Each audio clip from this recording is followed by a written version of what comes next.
એવું ગામ હતું, નાનું એવું ગામ હતું. આરા ભરા જેવી ડોસીમાં બિચારા દીકરીને ઘેરે આવ્યા. દીકરીને ઘેરે આવ્યા તો ડોસીમાં તો રોકાઈ ગયા. રોકાવ માણી રોકાવ કર્યું તો રોકાઈ ગયા. અરે મારે કે ઘેરે છોકરા વાટો છે એ તમ તારે રોકાવ નહીં માણી કે ના હું ઉતાવળ છે રોકાવ બેગડી માણીને રોક્યા.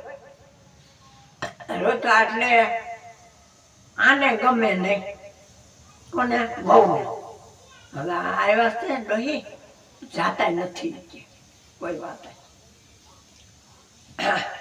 કે ના ડોસી બાઈ એની માં હતી કે આને ન ગમ્યું પટેલ હતો ને એને એ કે મારું મારું ડોહી કેટલું નહીં આવીશ કે ડોહી જવાનું નામ નથી લેતી. પણ આ ડોસી મને બિસાડી